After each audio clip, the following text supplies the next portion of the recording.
السلام علیکم ورحمۃ اللہ وبرکاتہ۔ الحمد للہ رب العالمین، والصلاة والسلام علی اشرف الانبیاء والمرسلین وعلی آلہ واصحابہ اجمعین،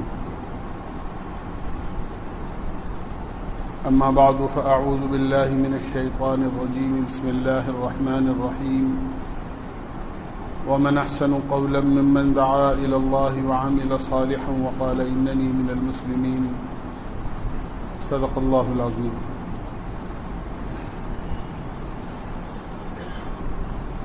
میرے بھائیوں، دوستوں، عزیزوں اور بزرگوں،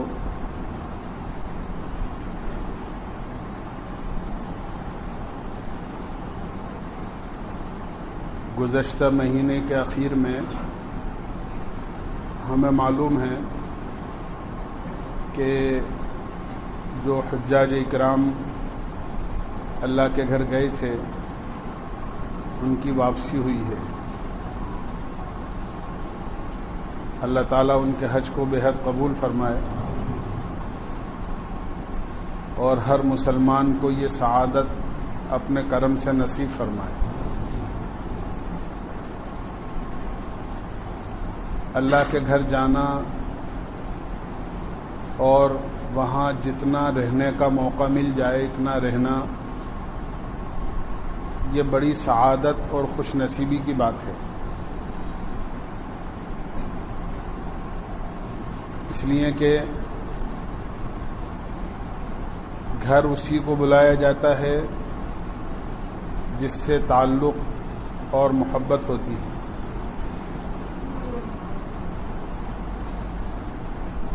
اجنبی کو یا جس سے کوئی جان پہچان نہ ہو، آدمی اس طرح کے لوگوں کو اپنے گھر نہیں بلاتا۔ تو یہ اللہ کے رحم و کرم کی بات ہے کہ اللہ تعالیٰ نے اپنے گھر بلایا، وہاں رہنے کا موقع دیا، بار بار اپنے گھر کی زیارت کرائی، اللہ کے نبی علیہ الصلاۃ والسلام کے روز اطہر پر حاضری کا موقع ملا، قریب سے درود و سلام پیش کرنے کی سعادت نصیب ہوئی۔ یہ سب اللہ کا بڑا کرم اور اس کے بڑے انعام ہیں۔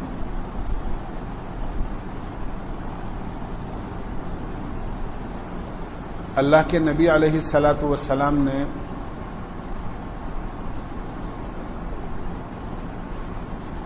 مکہ مکرمہ نبوت کے اعلان کے بعد سے لے کر 13 سال گزارے۔ اس کے بعد آپ مدینہ پاک تشریف لے گئے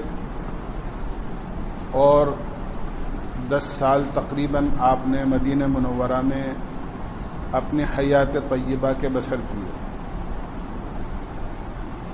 اپنی وفات سے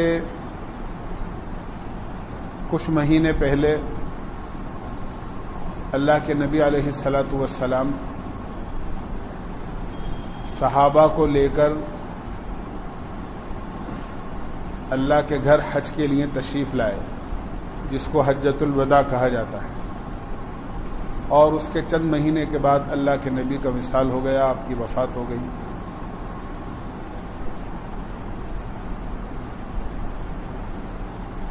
نماز بہت جلدی فرض ہو گئی تھی، روزہ بھی، زکوٰۃ بھی، لیکن حج اللہ تعالیٰ نے بہت اخیر کے اندر فرض فرمایا، اور حج ہی کے دوران میں دین کی تکمیل کا اعلان بھی کیا گیا۔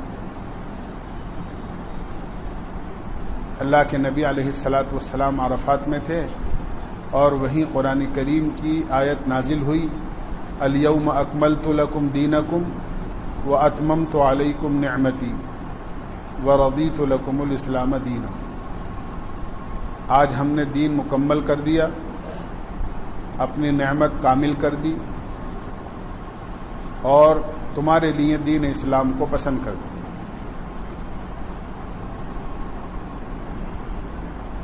یہ حج کے موقع پر اعلان ہوا۔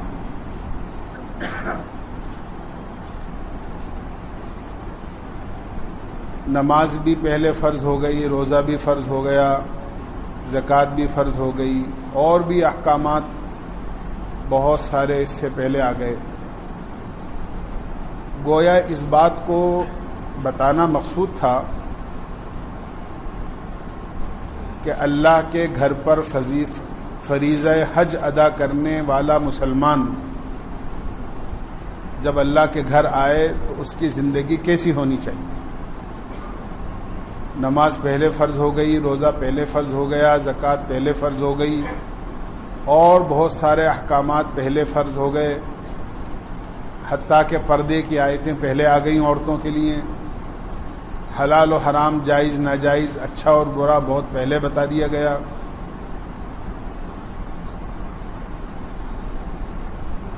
یہ اس لیے کہ اللہ کے گھر پر جب کوئی مسلمان حاضر ہو تو وہ ان تمام احکامات پر عمل کرنے والا ہو، اور حج کے موقع پر دین کی تکمیل کا اعلان کرنے کے بعد گویا یہ اشارہ ہے کہ جس طرح ہم نے حج پر تکمیل دین کا اعلان کیا ہے، اس طرح جب اللہ کسی کو یہ سعادت نصیب فرما دیں کہ وہ اپنے گھر آ جائے، اللہ کے گھر چلا جائے، تو اس کی زندگی دین کی مکمل پابند ہو جانی چاہیے۔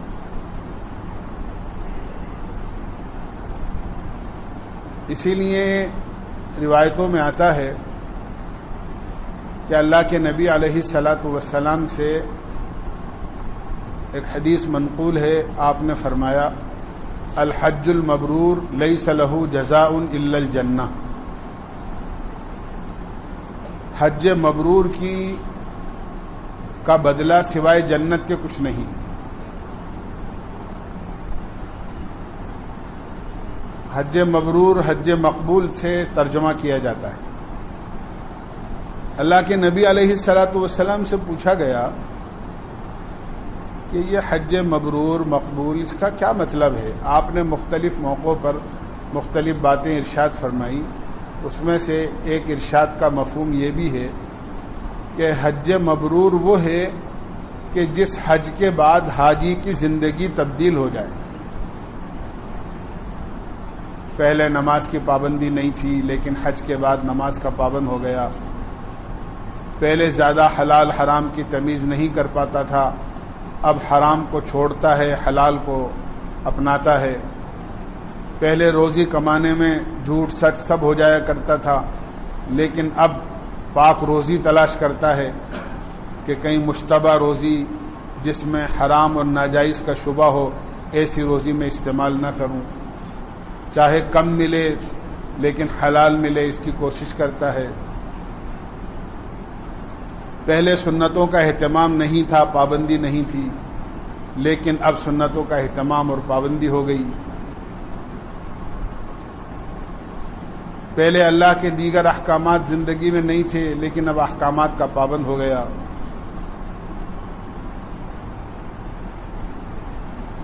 پہلے اذان ہوتی رہتی تھی، احساس نہیں ہوتا تھا، اب اذان سے پہلے ہی مسجد میں آنے کی کوشش کی جاتی ہے۔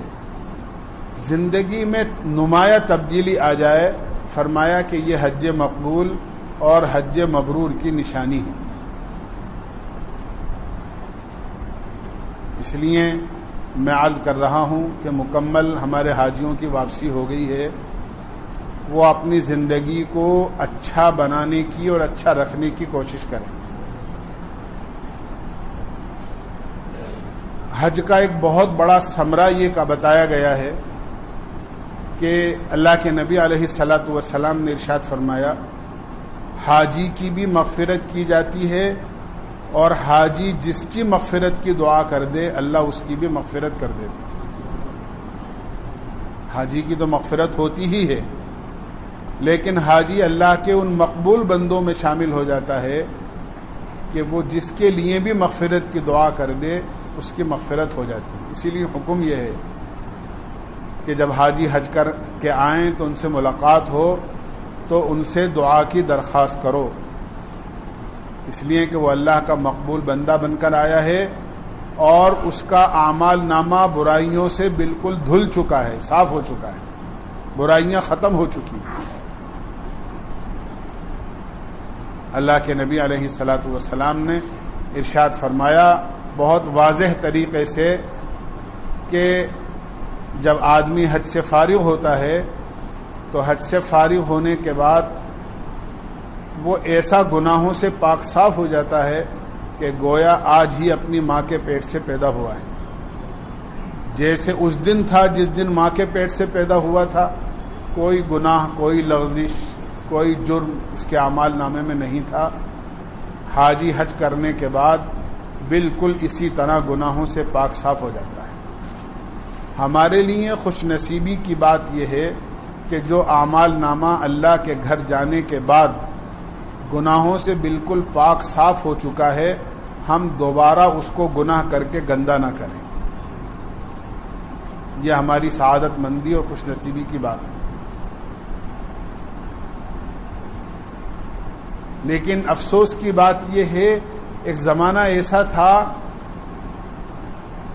کہ جب حاجی حج کو جاتے تھے تو وہ سواریوں کی سہولت جو آج ہے اس وقت نہیں تھی۔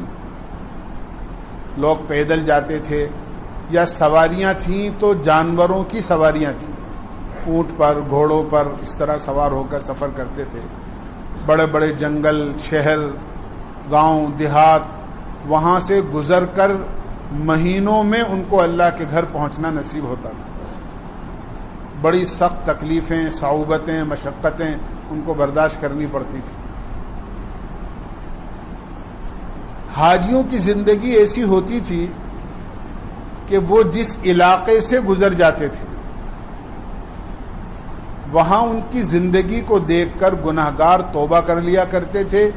جن کے پاس ایمان نہیں تھا وہ ایمان والے ہو جایا کرتے تھے۔ اپنی بےایمانی کی زندگی چھوڑ کر ایمان والی زندگی حاجیوں کی زندگی کو دیکھ کر وہ اختیار کر لیا کرتے۔ ان کی زندگی کو دیکھ کر وہ اپنے گناہوں سے توبہ کر لیا کرتے کہ دنیا میں ایسے بھی انسان ہوتے ہیں۔ آج اللہ معاف فرمائے، حاجی خود اپنے گناہوں سے توبہ نہیں کر پاتا ہے صحیح طریقے سے، لیکن پھر بھی اللہ کا احسان اور کرم ہے کہ اس نے ہمیں بلایا، اپنے گھر کی زیارت کی توفیق دی، سعادت بخشی۔ اس لیے ہمیں اس کی لاج رکھنی چاہیے۔ ہماری ظاہری شکل و صورت بھی اور ہمارا ظاہر بھی ایسا ہو کہ واقعی لوگ یہ کہیں کہ ماشاءاللہ آپ نے حج کیا ہے، تو آپ کے حج کے اثرات آپ کی زندگی میں نظر آتے ہیں۔ بتانا نہ پڑے کسی کو کہ ہم نے بھی فلاں سال حج کیا تھا، یا اس سال ہم بھی حج کریں گے۔ میں بہت کہتا ہوں اور دیکھ کر کہتا ہوں، ایسا نہیں کہ کوئی کہ حاجی صاحب کے سر پر بھی ٹوپی اس وقت تک رہتی ہے جب تک ان کے سر پر اتنے بال نہ آ جائیں جس میں وہ کنگا کر سکیں، لیکن جب اتنے بال آ جاتے ہیں جس میں وہ کنگا کر سکیں، اپنی مانگ نکال سکیں، تو پھر ان کی ٹوپی بھی اتر جاتی ہے۔ افسوس کی بات ہے، پھر بتانا پڑتا ہے ان کو کہ ہاں ہم بھی اس سال حج پر گئے تھے۔ حج کے بعد وہ لوگوں سے ملاقات کرنے میں یا حج کا تبرک تقسیم کرنے میں جس لباس کو پہن کر وہ ملنے جاتے ہیں، یا ان سے ملنے لوگ آتے ہیں تو جس لباس میں وہ ملتے ہیں، چند دنوں کے بعد، چند مہینوں کے بعد وہ لباس بھی بدل جاتا ہے۔ ایسا نہیں ہونا چاہیے۔ ہماری سر کے بالوں سے لے کے پیر کے ناخن تک کی زندگی ایسی تبدیل ہو جائے کہ واقعی ہمارے ہر عمل سے حج ٹپک رہا ہو کہ واقعی ہم نے اس سال اللہ کے گھر کی زیارت کی ہے، اللہ کے نبی علیہ الصلاۃ والسلام کے روضہ اطہر کی زیارت کر کے آئے۔ اصل حج کی قبولیت اور حج کی خوبی ہی یہ ہے۔ پھر اس سے آگے کی بات یہ ہے کہ اللہ کا احسان ہے، اس کا کرم ہے کہ جو آئندہ سال جانے والے ہیں ان کے لیے سنا ہے کہ فارم بھرنے شروع ہو گئے ہیں یا شروع ہو جائیں گے، بہرحال جو بھی ہے تو بہت جلدی شروع ہو گئے ہیں۔ تو بڑی سعادت کی بات ہے کہ ابھی تقریباً یہ سمجھیے کہ 10 مہینے باقی ہیں جانے والوں میں۔ جن پر حج فرض ہے اور ابھی حج نہیں کیا ہے ان کو کوشش کرنا چاہیے تاکہ یہ فریضہ حج ادا ہو جائے۔ اللہ کے نبی علیہ الصلاۃ والسلام نے تو یہاں تک ارشاد فرمایا کہ حج کا فریضہ اگر حج فرض ہو گیا ہے تو حج شادی سے زیادہ مقدم ہے، اپنی شادی سے زیادہ مقدم۔ جب اپنی شادی سے زیادہ ضروری اور مقدم حج ہے تو بچوں کی شادی سے زیادہ مقدم تو بدرجہ اولا ہوگا۔ جب آدمی حج کے سفر کو خود اپنی شادی کی وجہ سے مؤخر نہیں کر سکتا تو بچوں کی شادی کی وجہ سے حج کو مؤخر کرنا کہاں صحیح ہے؟ اس لیے جن پر حج فرض ہے ان کو کوشش کرنا چاہیے کہ تاکہ فارم بھریں اور اللہ کی طرف سے اگر منظوری ہو جائے تو وہ حج پر جائیں۔ اور یہ اچھا اور بہترین موقع ہوتا ہے کہ ہمیں تقریباً 10 مہینے 8 مہینے 9 مہینے ایسے مل جاتے ہیں جس میں ہم حج کے سفر کی پوری تیاری کر سکتے ہیں۔ اب ایک تیاری تو وہ ہوتی ہے کہ آدمی کپڑے کیا لے جانے ہیں، سامان کیا لے جانا ہے، وہاں موسم کیسا رہے گا، وہاں ہوٹل کیسی ملے گی۔ آدمی ایک تو اس کو سوچے اور ایک یہ سوچے کہ مجھے جا کر وہاں کرنا کیا ہے۔ اس چیز میں بہت بڑی کمی محسوس ہوتی ہے کہ حاجی صاحب حج پر جا رہے ہیں، نماز ہی ٹھیک نہیں ہے، قرآن ہی پڑھے ہوئے نہیں ہیں،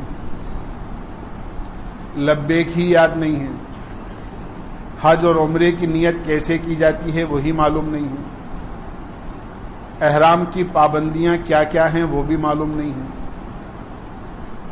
بلکہ حج کا اور عمرے کا طریقہ اور طواف کا طریقہ ہی معلوم نہیں ہوتا ہے بعض مرتبہ۔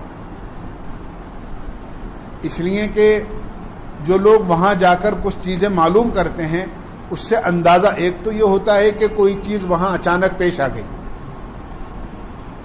لیکن بعض چیزوں سے اندازہ یہ ہوتا ہے کہ ایسا محسوس ہوتا ہے کہ وہ یہاں سے کچھ سیکھ کر ہی نہیں گئے۔ حالانکہ جیسے فارم بھرنا، پیسے جمع کرانا، اپنا پاسپورٹ بنوانا، دیگر کاغذات کی تیاری کرنا یہ ایک مستقل کام ہوتا ہے اور حجاج کرام اس کو بڑی بہت خوبی کے ساتھ اس کو انجام دیتے ہیں اور کوشش کرتے ہیں اور سارا کام کرتے ہیں۔ بالکل اس سے زیادہ ضروری چیز یہ ہوتا ہے کہ وہ یہ سیکھیں ہمیں عمرہ کیسے کرنا ہے، ہمیں حج کیسے کرنا ہے، ہمیں طواف کیسے کرنا ہے، ہمیں سعی کیسے کرنی ہے، ہمیں وہاں ان ایام جو حج کے ہوتے ہیں ان کے علاوہ جو اوقات وہاں گزارنے ہیں، ہماری صبح کیسے گزرے، ہماری شام کیسے گزرے، ہمارا دن کیسا گزرے، وہاں ہم کیا اعمال وہاں ہمیں کرنے جا کر، اس کو سیکھ کر جانے کا بڑا موقع ہمیں مل جاتا ہے۔ ہمارے فارم بھرے جا رہے ہیں، کچھ دن بعد آپ کو اندازہ ہو جائے گا کہ بھئی آپ کا قرعے میں نمبر آ گیا ہے، آپ کے فارم کی منظوری ہو گئی ہے۔ یہ گویا ایک اشارہ ہے کہ اللہ تعالیٰ نے آپ کی حاضری کو منظور کر لیا ہے۔ اب آپ کس تیاری کے ساتھ اللہ کے گھر حاضر ہوتے ہیں یہ آپ کے اوپر ہے۔ اس لیے حج کو سیکھ کر جانا، اور میں عرض کرتا ہوں جس طرح میں نے ابھی شروع میں عرض کیا کہ اللہ کے نبی علیہ الصلاۃ والسلام نے بہت سارے مسائل حج کے صحابہ کرام کو حج کے سفر میں بتا دیے کہ یہ کام اس طرح کر لو، یہ کام اس طرح کر لو، یہ کام اس طرح کر لو۔ صحابہ پوچھتے تھے، اللہ کے نبی علیہ السلام بتا دیا کرتے تھے۔ لیکن حاجی کی زندگی کیسی ہونی چاہیے؟ اللہ کے نبی علیہ الصلاۃ والسلام نے مکمل تیاری کری اس کی 10 سال تک مدینہ منورہ کی زندگی میں، اور جب صحابہ کرام کا ایسا مجموعہ تیار ہو گیا اور ایسی جماعت صحابہ کرام کی تیار ہو گئی کہ جو واقعتاً اللہ کے گھر کی محبت میں بے تاب اور بے قرار تھے، جنہوں نے وہاں جا کر اپنی کسی بھی لمحے کو ضائع نہیں کیا، تو اللہ کے نبی علیہ الصلاۃ والسلام ایسے لوگوں کو وہاں تشریف لے گئے۔ اور اس کی علامت یہ تھی کہ اللہ کے نبی علیہ الصلاۃ والسلام نے اپنے حج کے موقع پر جب دین کی تکمیل کا اعلان ہوا، اللہ تعالیٰ نے اعلان فرمایا الیوم اکملت لکم دینکم، ہم نے دین مکمل کر دیا۔ آپ نے صحابہ کرام کو مخاطب کر کے پوچھا بتاؤ جو دین اللہ نے مجھ تک پہنچایا تھا میں نے پورا کا پورا تم تک پہنچا دیا یا نہیں پہنچایا؟ تو جتنے صحابہ، تقریباً سوالات کی تعداد یہ اس سے زیادہ کی، جو صحابہ کرام اللہ کے نبی کے ساتھ وہاں موجود تھے، انہوں نے ایک زبان ہو کر یہ بات کہی تھی آپ نے پہنچا ہی نہیں دیا بلکہ پہنچانے کا حق ادا کر دیا۔ آپ نے پہنچانے کا حق ادا کیا۔ اللہ کے نبی علیہ الصلاۃ والسلام نے ارشاد فرمایا اب جو دین میں نے تم تک پہنچایا ہے تمہاری ذمہ داری ہے، جو لوگ دنیا میں پھیلے ہوئے ہیں تم جاؤ اور دین کو وہاں تک پہنچاؤ۔ جو یہاں نہیں آ سکے، میری زیارت نہیں کر سکے، مکہ مدینے میں نہیں آ سکے اور دین کو یہاں آ کر نہیں سیکھ سکے، اب یہ تمہاری ذمہ داری ہے کہ تم یہاں سے جا کر ان تک پہنچ کر دین سکھاؤ۔ اللہ کے نبی علیہ الصلاۃ والسلام کے اس حکم کو پا کر صحابہ کرام کا ایک بڑا مجموعہ ایسا تھا، ایک بڑا قافلہ ایسا تھا جو اپنے گھروں کو واپس نہیں گئے بلکہ وہیں سے دنیا کے دوسرے علاقوں میں چلے گئے کہ اللہ کے نبی نے ایک حکم فرمایا ہے اور آپ کے حکم پر اللہ کا دین اللہ کے بندوں تک پہنچانا ہے۔ ہارون رشید رحمۃ اللہ علیہ کے زمانے میں کچھ نوجوان اس بات پر تیار ہوئے کہ ہمیں دین وہاں پہنچانا ہے جہاں آج تک کوئی نہیں گیا ہوگا۔ ایک نوجوانوں کا قافلہ تیار ہوا، ایک جماعت تیار ہوئی۔ نوجوانوں میں جذبہ ہوتا ہے، طاقت ہوتی ہے، قوت ہوتی ہے، ہمت ہوتی ہے کہ ہم وہاں دین اسلام لے کر جائیں گے جہاں آج تک کوئی نہیں گیا ہوگا۔ اور اس زمانے کی جو سواریاں تھیں اس پر انہوں نے سوار ہو کر مہینوں سفر کیا۔ آخر ایک علاقے میں پہنچے جہاں ان کو یقین ہو گیا کہ ہم اتنے دور آ گئے ہیں کہ یہاں دین اسلام لے کر کوئی نہیں آیا ہوگا۔ رات کا وقت تھا، رات کو انہوں نے بستی سے باہر ہی قیام کیا کہ صبح ہوگی تو بستی میں داخل ہوں گے اور لوگوں کو اللہ کا تعارف کرائیں گے، دین اسلام ان تک پہنچائیں گے۔ جیسے ہی صبح صادق ہوئی بستی کے اندر سے اذان کی آواز آئی۔ حیران رہ گئے کہ ہم تو یہ سمجھ رہے تھے کہ یہاں تو دین اسلام پہنچا ہی نہیں ہوگا، یہ تو مدینے اور مکے سے بہت دور کا علاقہ ہے، لیکن یہاں بھی اسلام موجود ہے کہ اذان کی آواز آ رہی ہے۔ بستی میں گئے، وہاں مسجد تھی، نماز پڑھی، ان لوگوں سے ملاقات کی، ان سے پوچھا کہ تمہارے پاس دین اسلام کون لے کر آیا؟ تو انہوں نے مسجد کے قریب میں 2 قبروں کی طرف اشارہ کیا کہ یہ 2 آدمی یہاں آئے تھے، انہوں نے یہاں رہ کر دین اسلام ہم تک پہنچایا، یہاں تک کہ انہوں نے اپنی زندگی یہیں پوری کر دی، یہیں انتقال ہوا، یہیں دفن ہوئے۔ اور قریب میں پڑی ہوئی کچھ جانور کی ہڈیوں کی طرف اشارہ کیا کہ اس جانور پر سوار ہو کر آئے تھے۔ انہوں نے غور سے دیکھا تو وہ اونٹ کی ہڈیاں تھیں، سمجھ گئے کہ صحابہ کرام آئے تھے یہاں پر، یہ دونوں صحابی ہیں اور اللہ کے نبی کے اس فرمان کے مطابق کہ آپ نے حج کے موقع پر یہ بات فرمائی تھی کہ اللہ کا دین جہاں تک تمہیں پہنچانا چاہیے، جن لوگوں تک دین نہیں پہنچائے وہاں تک پہنچائے۔ تو عرض میں نے کیا کہ صحابہ اللہ کے نبی علیہ الصلاۃ والسلام کے حکم پر، آپ کی بات پر ایسے جان دینے والے تیار ہوئے تھے۔ اللہ کے گھر گئے تو ایسے لوگوں کو اللہ کے نبی لے کر تشریف لائے۔ پتہ یہ چلا کہ اللہ کے گھر جانے والے میں یہ جذبہ پیدا ہو جانا چاہیے جیسے صحابہ میں پیدا ہوا تھا کہ اللہ اور اس کے حکم پر، اسی طرح اللہ کے نبی کے حکم اور فرمان پر، آپ کے طریقے پر آدمی اپنی جان دینے کو تیار ہو جائے۔ اللہ کا حکم نہیں ٹوٹے چاہے میری جان چلی جائے، اللہ کے نبی کی سنت نہیں چھوٹے چاہے میری جان چلی جائے۔ اگر یہ جذبہ اللہ کے گھر جانے والے میں پیدا ہوا ہے تو واقعتاً اس کا حج مقبول ہے، منظور ہے، مبرور ہے۔ اور اگر نہیں تو اس کی کوشش کرنا چاہیے کہ ہمیں ہر چیز سے زیادہ محبوب اللہ کا حکم ہو جائے اور ہر چیز سے زیادہ محبوب اللہ کے نبی کا پیارا طریقہ ہو جائے جیسے صحابہ کرام کے نزدیک تھا۔ اسی جذبے کے ساتھ آنے والے جو واپس حاجی آئے ہیں ان کا جذبہ بھی یہ ہونا چاہیے، اور جو اس سال جانے کا ارادہ کر رہے ہیں اور فارم بھر رہے ہیں انہیں بھی اپنے اندر ایسے جذبات پیدا کرنے، حج کو سیکھنے اور حج کی حقیقتاً کہ وہاں کیا اعمال کرنے ہیں اس کی تیاری کرنے کی ابھی سے کوشش کر دینی چاہیے اور کرنی چاہیے، تاکہ جب اللہ کے گھر جائیں تو مکمل حج کے طریقے سے واقف ہو کر سنت اور شریعت والی زندگی کو اللہ کے نبی کے یہاں اور اللہ کے گھر لے کر جائیں۔ اللہ ہمیں سمجھنے کی اور عمل کی توفیق نصیب فرمائے۔ وآخر